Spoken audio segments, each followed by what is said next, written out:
Salut Donald, bonjour à tous. Aujourd'hui je vous fais une petite vidéo parce que je viens de terminer le neuvième mandala du Rig Veda. Oui, je précise à tout hasard pour ceux qui n'auraient pas suivi depuis le début. Je suis en train de traduire le Rig Veda en français et ensuite je le traduis en anglais. Donc je viens de finir là, le neuvième mandala. Et on va en parler juste une petite vidéo hein, pour dire quelque chose à ce sujet. Alors, comme vous l'avez deviné, j'imagine, le neuvième, c'est celui qui arrive avant le dixième. Et le dixième, c'est un gros morceau parce qu'il fait 191 hymnes et il va être très intéressant parce que il date très, très probablement de la phase mature, de la période qui correspond à la phase mature de la civilisation de l'Indus. C'est-à-dire, il y a entre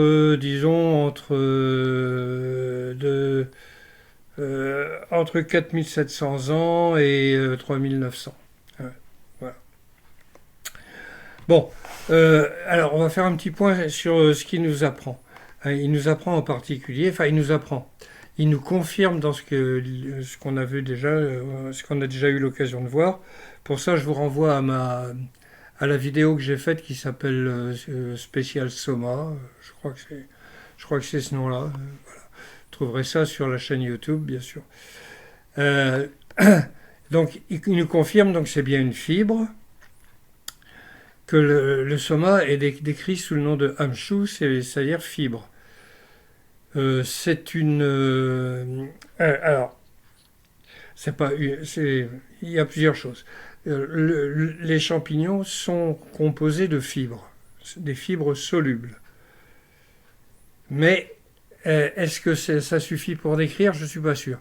Par contre, ce qu'on sait, c'est que les champignons, les psilocybles, euh, quand on les ramasse jeunes, après la pluie, euh, ils sont tout, ils sont tout fins, tout longs, tout en longueur et tout fin, comme un filament, comme un fil, comme un filament. Et puis pour vous dire que c'est tout petit, parce que après, une fois qu'on les a ramassés, il faut qu'on les mette à sécher, parce que sinon ça ne se conserve pas. Quand il faut venir des montagnes, probablement de la vallée de Koulou, jusqu'à toutes les plaines de l'Indus, de la Sarasvati, de la Parochnie et tout ça, euh, et bon, bah, ça risque de moisir et de pourrir. Donc ils arrivent séchés. Et pour vous donner une idée de ce que ça donne, on trouve ça dans le bouquin d'Albert Hoffman. Une petite seconde. Voilà, l'excellent bouquin d'Albert Hoffman, LSD, mon enfant terrible.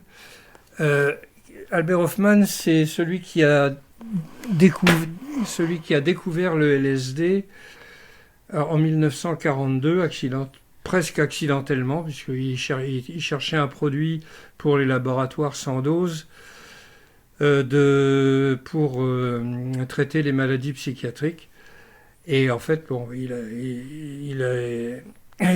une infime gouttelette s'est échappée, est tombée sur sa peau, et voilà. Donc il a commencé à étudier la question, et dans les années 60, il est allé au Mexique et il a testé les psilocybes pour comparer. Enfin, voilà. Toujours, c'est un chimiste, hein, c'est pas du tout un, un amateur de spiritualité, ni un yogi, ni rien du tout. Hein. Bon, il le deviendra un petit peu plus tard, mais là, c'était de la recherche scientifique pure et simple. Il a donc fait une expérience. Il a pris 5 grammes de champignons séchés, je pense. Hein. Dans ces 5 grammes, il y avait 42 champignons. Eh oui, vous vous rendez compte? Donc, ce qui nous dit quelque chose que c'était vraiment tout fin et des fils, des filaments qui pesaient presque rien, donc il en fallait beaucoup.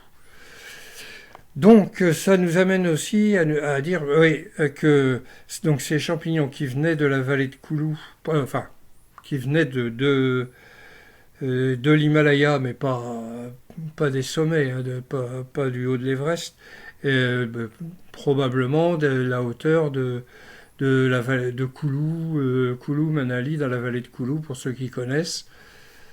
C'est à 1800 mètres, 1800 mètres, ça peut monter un peu plus, et il pousse plein de choses là-bas, fort intéressantes. Donc, ces 42 champignons étaient pour un seul bonhomme, hein, Albert Hoffman lui-même. Quand, dans les sacrifices védiques, ils étaient 18 à boire le soma, donc il fallait 18 fois 42 champignons. J'ai pas fait l'opération, mais vous êtes moins bête que moi, vous la ferez vite. Ça veut dire qu'il en fallait beaucoup, beaucoup, beaucoup. Et il y avait beaucoup de monde qui en consommait, puisque c'était tous les gens qui avaient une situation de maître de maison dans la civilisation védique, et donc dans la civilisation de l'Indus. Donc les gens qui avaient un poste important dans la société, enfin important, un poste quelconque dans la société, et qui étaient installés, si vous voulez. Alors ça correspondrait chez nous à tous les dirigeants, ça de toute façon, tous les dirigeants, toutes les hautes castes, hein, les ministres, les députés, les penseurs, tout cela, voilà. Plus tous ceux qui sont maires, maires adjoints, directeurs de ceci, responsables de cela, tout ça. Tout cela, ils devaient en consommer le soma le jour des sacrifices pour atteindre l'illumination. J'imagine que les simples salariés, hein, ce qu'on appelait les shudras, ce qui s'appelle les shudras dans le Rig Veda, ça correspond à salariés chez nous, hein, les salariés, quoi. Tous ceux qui n'ont pas une entreprise, qui ne font pas qui gagnent pas beaucoup d'argent, qui louent leur service, leur corps, leurs bras, pas leur tête, leurs bras, voilà, pour travailler pour une entreprise.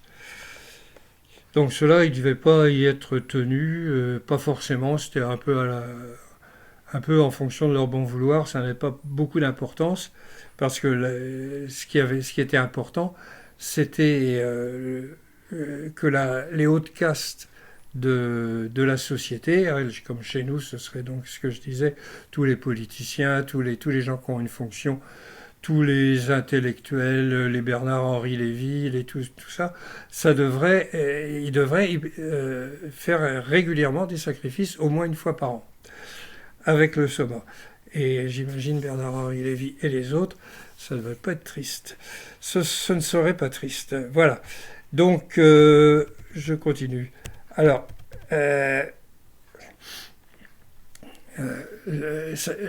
on sait que le soma s'est arrêté. On sait qu'il s'est arrêté, on ne sait pas quand. On sait qu'ils ont arrêté de boire le soma, non pas parce que c'était pas bien, que moralement gna gna, et puis que les lois de la République ou des Américains ou autres interdisaient de le faire. C'était simplement parce que ça a manqué, hein, parce que on ne trouve rien dans aucun texte qui dit que attention, le soma c'est peut-être pas bien, faut peut-être mieux faire Non, ça c'est pas vrai, s'il y en a qui vous disent ça, c'est pas vrai. Ça ne se trouve pas, ou alors si vous trouvez un texte qui me le dit, faites-le moi savoir, je serais curieux de regarder ça de près. Il n'y en a plus eu pour une bonne raison, c'est qu'il y a 4200 ans, il y a eu une terrible sécheresse qui a ravagé une bonne partie de la Terre, dont le nord-ouest de l'Inde. Et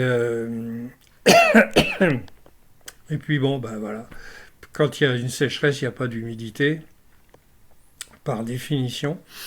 Donc s'il n'y a pas d'humidité, il n'y a pas de champignons. Point. Voilà. En plus, des champignons, il n'y en a pas toute l'année. Hein, il n'y en a que quand il pleut vraiment beaucoup. Donc, euh, que- euh, les ramasseurs de champignons, ils avaient des périodes assez courtes pour faire des stocks. Parce que s'il fallait emmener des grosses quantités de champignons euh, dans la vallée de l'Indus ou de la Sarasvati, vallée, c'est pas des vallées, c'est des plaines. Enfin bon, comme tout le monde dit vallée, je dis la même chose. Voilà, ça posait des problèmes, et puis bon, ben, il n'y en a plus, il n'y en a plus. Voilà. Et ils ont dû réussir à aller jusque moins 2000, hein, il y a 4000 ans. Donc, ils ont dû réussir à le faire, mais ça, je le verrai dans le 10e mandala, parce que il se passe à cette époque-là. Donc, je pense qu'on va apprendre des choses. Voilà, voilà. Bon, alors, je vais faire un petit retour sur la composition du Rig Veda. Il est composé de 10 mandalas qui n'ont pas le même nombre d'hymnes. Qui n'ont pas le même nombre d'hymnes. Point. C'est pas au hasard, bien sûr. Les Indiens ne font jamais rien au hasard, surtout dans le domaine de la spiritualité. Quand ils ont compilé le Rig Veda, donc ça a dû se faire en 2 fois. Donc les mandalas de 2 à 7 qui ont été compilés il y a 5000 ans, à peu près, hein, 5000, peut-être 5500, je dirais environ aux alentours il y a 5000 ans. Ils ont compilé ça, ces mandalas de 2 à 7, et donc ils sont vieux, ils sont anciens, et ensuite la deuxième compilation aura lieu plus tard à la phase mature. Le premier mandala est récent, c'est pas un mandala ancien. Alors pourquoi ils ont mis un mandala récent avant la série des anciens? Eh ben, je pense que c'est tout simplement pour nous faire une présentation générale, parce que je pense que quand ils ont compilé ce mandala, ils ne pensaient pas à, à- que à eux, ils pensaient aussi que leur civilisation pouvait s'éteindre, et peut-être que la sécheresse avait commencé, enfin, que ça avait déjà détraqué les moussons, et il pleuvait plus comme il fallait, etc. Euh, et donc, ils ont voulu transmettre. Dire, voilà, c'était comme ça chez nous. Premier mandala, vous avez un aperçu de ce qu'était toute la civilisation védique, avec tout un tas de différents hymnes. Bon. Et alors, je peux me tromper, hein. Il va falloir que je relise tout ça, que je repère les, euh, les shlokas qui nous donnent des indications. Mais voilà, c'est mon sentiment là actuellement. Donc, un mandala de présentation générale, voilà, ça se passait comme ça.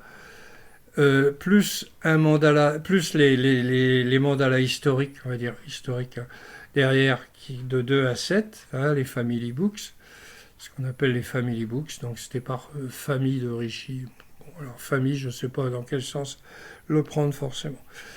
Ensuite, le 8e, on voit qui est déjà plus récent, enfin plus récent, il est de la même date que le premier mandala. Hein. On voit ça au mot qu'on trouve que dans ces deux mandalas, que dans le 8e et dans le premier.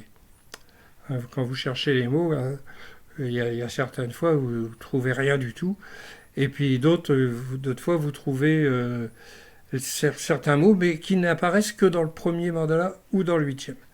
Donc voilà, le début du 8e mandala, c'est celui qui démarre un approfondissement spirituel, euh, concret, si j'ose dire. Hein. Et pour ça, vous avez le fameux shloka tiré du 8e mandala, qui est le 8.48.3a, hein, donc la première partie du shloka. Nous avons bu le soma, nous sommes devenus immortels, nous sommes entrés dans la lumière, nous avons rencontré les dieux. Voilà. Avec ça, si vous n'avez pas compris, c'est un problème. Le neuvième mandala est récent lui aussi, parce qu'on trouve... il est récent. Il est plus récent que les autres, ça c'est clair. Et il a une particularité qu'on retrouvera peut-être dans le 10e, je ne sais pas, c'est qu'il y a un certain mot, abi, hein, abi, A-B-H-I, qui veut dire sur, au-dessus, sur. Sauf, alors il peut dire sur, vers, en direction de, etc. Mais dans le 9e mandala, il n'a plus que la signification de vers quelque chose. Vers quelqu'un, vers... voilà. Il n'y a que dans celui-là que j'ai trouvé ça. Pour l'instant. J'ai probablement des surprises qui m'attendent. Bon, alors, dernier point. La femme, la place de la femme dans cette civilisation védique jeune. Hein. Donc c'était avant la période classique, avant le Mahabharata, avant tout ce qui suit, tout ce qui suivra. Hein, c'est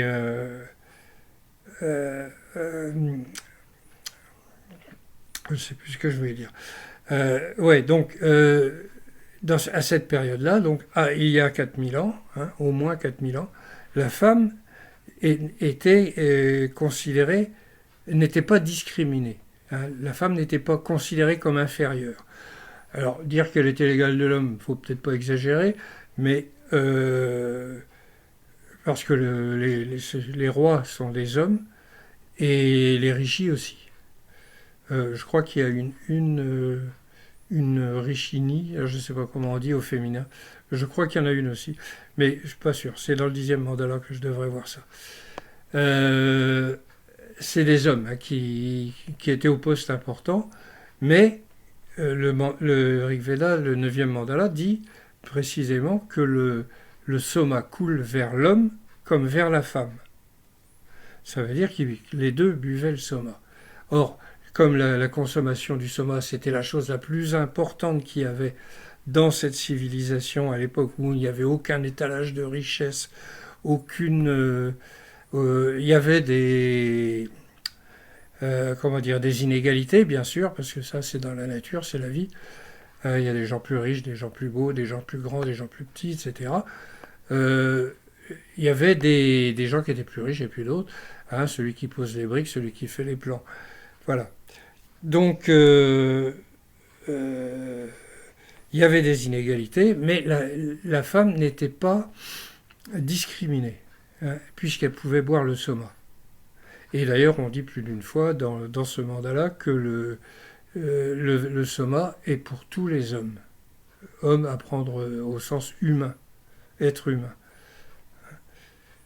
Voilà. Donc voilà, ce que je vous dis, ce que je voulais vous dire, c'est ça. Je vais m'attaquer dès demain, et même peut-être d'ailleurs dès aujourd'hui, au 10e mandala, qui là risque d'être fort intéressant et qui, je pense qu'il y aura plusieurs vidéos qui seront faites sur ce que je vais trouver. J'ai déjà quelques hymnes en tête, parce que bien sûr, avant de le traduire, je l'ai lu. Je suis pas fou. Et donc, je sais déjà qu'il y a des hymnes qui vont être très intéressants, mais il y en a d'autres que je vais sans doute découvrir. Voilà. Bon, alors, je vous retrouve je ne sais pas quand, et je vous souhaite à tous le meilleur qu'on puisse vous souhaiter. Canavo dans l'eau. Au revoir à tous. Et à bientôt, peut-être, probablement, si on a de l'électricité, ce qui n'est pas sûr. Allez, Kenavo.